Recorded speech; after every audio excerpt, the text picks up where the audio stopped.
Halo semua, balik lagi bareng gue Pian Rape. Dan seperti biasa, gue di sini bakalan lanjutin alur cerita yang sebelumnya pernah gue upload. Dan gak kerasa gue udah sampai season keduanya ya dari alur cerita Benua Kaisar atau kelanjutan dari Battle Trough di Heaven itu. Tanpa banyak basa-basi lagi, yuk kita langsung check this out aja alur cerita versi novelnya.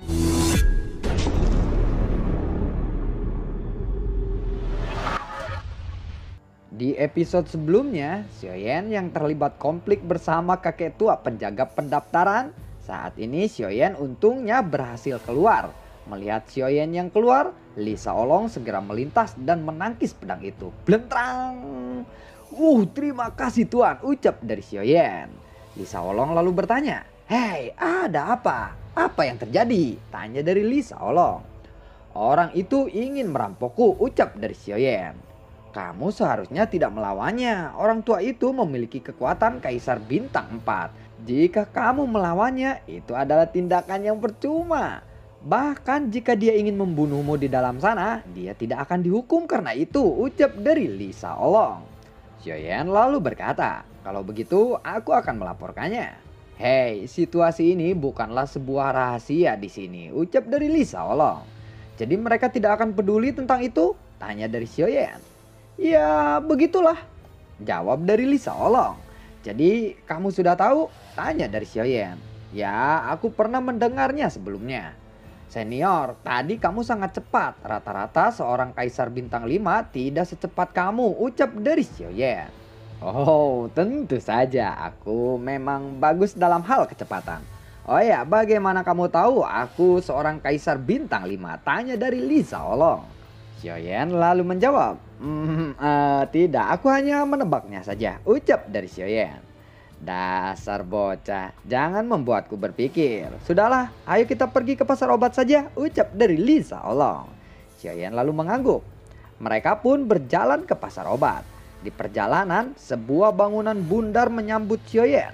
Bangunan itu menempati area yang kecil.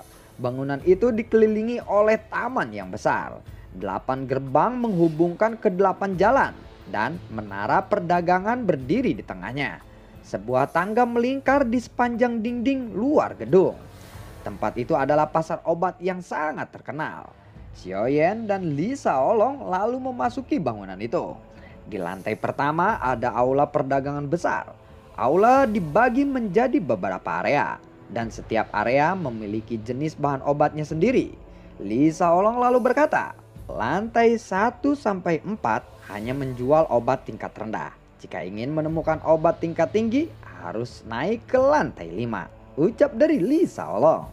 Xiaoyan lalu bertanya, "Apakah ada inti sihir yang dijual di sini?" Tanya dari Xiaoyan. "Tentu saja ada. Selama itu adalah kebutuhan untuk pemurnian, pasti dijual di sini. Kalau tidak percaya, ayo kita naik," ucap dari Li Shaolong. Xiaoyan lalu mengangguk. Mereka pun telah sampai di lantai keempat. Li Shaolong berjalan di sekitaran lantai 4 ini. Terlihat sebuah toko obat yang agak familiar bernama Dangsan Farmasi. Pemilik toko itu adalah seorang pria botak yang pendek. Pria botak itu segera menghampiri Li Shaolong dan berkata, "Ada sesuatu yang kamu butuhkan?" Tanya dari pria botak itu. Li Shaolong lalu mengangguk dan berkata, "Aku membawa seseorang teman. Dia adalah seorang alkemis. Kemarilah nak, izinkan aku memperkenalkan kepadamu. Ini adalah Bos Tu," ucap dari Li Shaolong. Pria botak itu lalu berkata, "Namaku adalah Tu Youdan. Kemarilah, silakan duduk dulu," ucap dari Tu Youdan. Xiaoyan lalu berkata, "Aku ingin tahu tentang semua pengobatan dan obat-obatan untuk peremajaan dan penyembuhan," ucap dari Xiaoyan. "Oh, mungkin kamu akan membutuhkan Suang Gongzi. Kedua jenis ramuan ini adalah yang paling banyak terjual. Harganya juga tidak terlalu mahal," ucap dari Tu Youdan. "Bisakah lebih menjelaskannya?" ucap dari Xiaoyan. Tu Youdan segera berdiri. Dia lalu mengeluarkan beberapa pil. Tu Youdan lalu menaruh 2 pil obat di meja. Dia lalu berkata, "Ini adalah Erwen Hao Sue dan Sanwen Hao Sue. Harganya masing-masing 1 koin naga dan 5 koin naga," ucap dari Youdan. Xiaoyan lalu bertanya, Apakah ada perbedaan besar antara pil obat ini dengan Yilandan? Tanya dari Xiaoyan. Yilandan tidak bisa dibandingkan dengan pil obat dari Hauswedan. Yilandan hanya digunakan untuk mengobati cedera pada umumnya. Cedera serius tidak akan berhasil diobati. Efek perawatan Swedan jauh lebih baik dan kecepatannya lebih cepat untuk menyembuhkan, ucap dari Tuyodan. Tuyodan kembali mengambil 3 obat lagi. Lalu dia berkata, ketiga obat ini adalah untuk memulihkan Doki. Yang ini disebut Hukidan. Ini adalah obat kelas 2. Obat ini dapat mengembalikan Doki seseorang puncak Kaisar Bintang 2 dan Kaisar Bintang 5. Obat ini dapat menggenerasi 20% Doki dalam 1 menit. Harganya sekitar 1 koin naga. Yang ini disebut Kikidan. Obat ini bisa langsung memulihkan 40% Doki seseorang puncak Samsung Fighting Emperor. Dan kemudian terus memulihkan 20% Doki dalam waktu 1 menitnya. Harganya sekitar 100 koin naga. Dan yang terakhir adalah The Last One, Divine Spirit. Obat ini termasuk kelas 4. Obat ini dapat langsung memulihkan 30% Doki seseorang puncak Kaisar Bintang 4. Dan akan terus memulihkan 20% Doki dalam waktu 1 menit. Harganya sekitar 300 koin naga, ucap dari Tuodan. Xiaoyan lalu berkata, kamu menjelaskannya satu persatu, apakah ada perbedaan lainnya? Tanya dari Xiaoyan. Li Shaolong lalu berkata, temanku, biarkan bos Tu dulu menjelaskannya, ucap dari Li Shaolong. Tuodan lalu berkata, tidak masalah, wajar saja dia bertanya. Tidak peduli berapa banyak seseorang meminum obat ini, efek yang diterapkannya hanya satu. Seseorang harus menunggu beberapa saat jika ingin menelannya lagi, ucap dari Tuyodan. Xiaoyan lalu bertanya, apakah tidak bisa memulihkan seluruh Doki dalam sekejap seperti Zulingzi? Tanya dari Xiaoyan. Zulingzi hanya dapat memulihkan Doki seseorang Kaisar Bintang 1, ucap dari Tuyodan. Xiaoyan pun mengerti penjelasan Tuyodan ini. Xiaoyan kembali bertanya, jika ada obat peremajaan berapa kira-kira harganya? Tanya dari Xiaoyan. Tuyodan lalu berkata, itu benar-benar sulit untuk dikatakan. Jika ada ramuan seperti itu, harganya akan sangat tinggi. Orang biasa tidak akan mampu untuk membelinya. Shaolong, jika ada obat seperti itu, menurutmu berapa kira-kira harganya? Tanya dari Tuyodan. Li Shaolong lalu berkata, itu tergantung pada berapa banyak bintang yang dapat dipulihkan. Jika hanya bisa memulihkan Kaisar Bintang 2, aku memperkirakan harganya sekitar 100 koin naga deh, ucap dari Li Shaolong. Xiaoyan kembali bertanya, kalau untuk Samsung Fighting Emperor dan Bintang 4? Tanya dari Xiaoyan. Paling-paling harganya untuk Kaisar Samsung setidaknya adalah 300 koin naga. Dan untuk Kaisar Bintang 4 setidaknya 2000 koin naga. Dan ingat, ini hanya perkiraan saja ya, ucap dari Li Shaolong. Tuyodan lalu mengangguk dengan penilaian Li Shaolong itu. Xiaoyan lalu berkata, untuk Kaisar Bintang 4 sangat mahal ya. Apakah permintaan obat itu banyak? Lalu apa hubungannya pil obat dengan kehidupan Kaisar Bintang 4? Li Shaolong hanya menggelengkan kepalanya. Xiaoyan lalu kembali berkata, aku baru saja mencapai Kaisar Samsung selama 1 tahun ini dan belum banyak hal yang aku ketahui, ucap dari Xiaoyan. Tuyodan yang mendengar itu dia lalu terkejut. Kamu menjadi Kaisar Samsung hanya dalam waktu 1 tahun? Itu sangat luar biasa. Aku sendiri membutuhkan waktu 3000 tahun untuk mencapai Kaisar Samsung. Kamu bisa sangat cepat seperti itu. Luar biasa sekali, ucap dari Tuyodan. Li Shaolong lalu berkata kepada Xiaoyan, saudaraku, aku akan memberimu sedikit informasi tentang mengapa item untuk Kaisar Bintang 4 itu yang paling mahal dan paling banyak diminati, ucap dari Li Shaolong. Li Shaolong lalu mengulurkan tangannya dan seberkas cahaya ditembakkan ke arah Xiaoyan. Informasi pun mengalir di dalam pikiran Xiaoyan. Di benua Kaisar, Kaisar Bintang 5 adalah mimpi buruk bagi semua Kaisar Bintang 4. Petir dari bencana Kaisar Bintang 5 sangatlah hebat. Bahkan iblis yang terkenal dengan kekuatan fisiknya tidak dapat menahannya. Bencana Kaisar ini menyebabkan banyak orang di benua Kaisar berhenti berlatih di akhir periode puncak Kaisar Bintang 4. Li Shaolong lalu bertanya, "Sekarang apakah kamu mengerti?" Ucap dari Li Shaolong. Xiaoyan lalu mengangguk dan berkata, "Apakah tidak ada sesuatu yang bisa mengurangi kekuatan bencana petir itu?" Tanya dari Xiaoyan. Li Shaolong lalu menggelengkan kepalanya dan berkata, "Tidak ada. Jika kekuatan bencana petir bisa dikurangi, bukan bencana petir namanya," ucap dari Li Shaolong.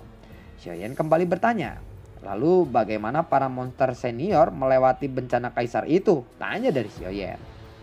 "Tanpa Sang Meng, aku tidak akan pernah bisa melakukannya. Bahkan jika ada sesuatu yang bisa melemahkan bencana petir, aku yakin harganya tidak akan bisa dibayangkan.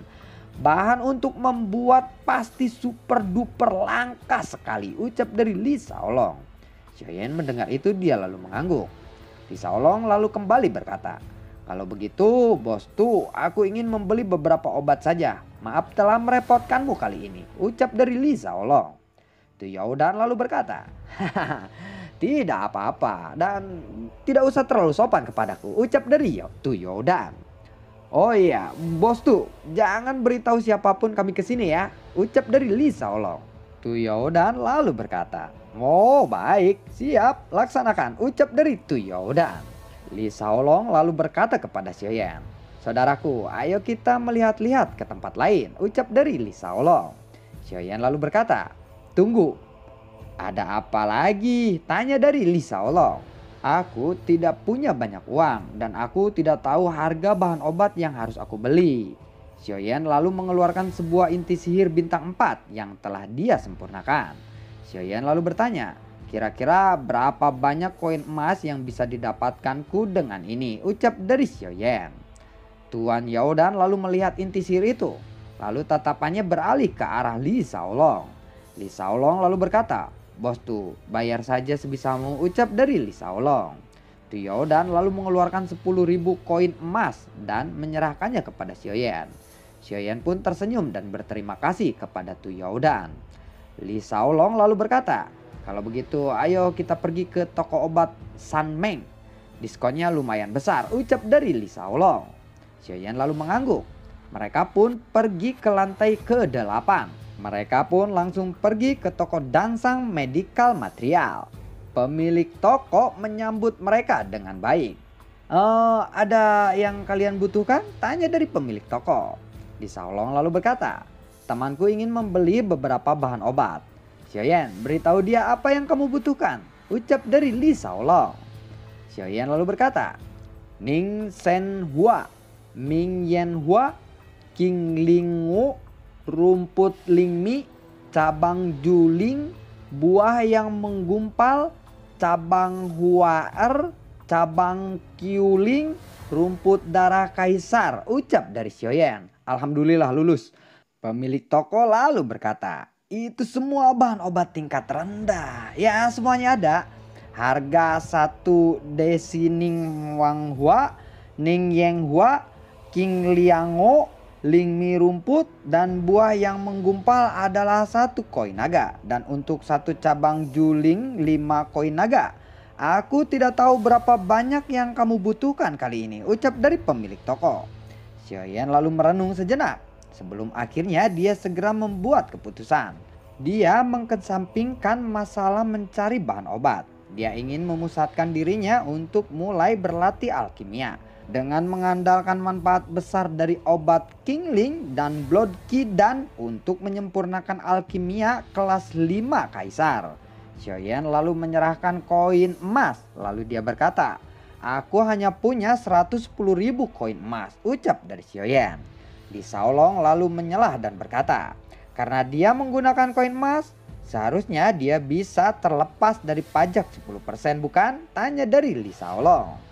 Xiaoyan lalu membeli 65 pasang obat Yiwen Qingling dan 140 pasang obat Blood Qi Dan ditambah cashback 100%. Li Shaolong lalu bertanya, Apakah ada tempat lain yang ingin kamu kunjungi? Tanya dari Li Shaolong. Xiaoyan lalu menggelengkan kepalanya. Li Shaolong lalu berkata, bagaimana kalau kita pergi ke penginapan rumah lelang? Suasananya juga cukup tenang dan dekat dengan pasar Taobao. Tempat itu sangat cocok untuk memurnikan obat. Ucap dari Li Shaolong. Xiaoyan lalu mengangguk setuju.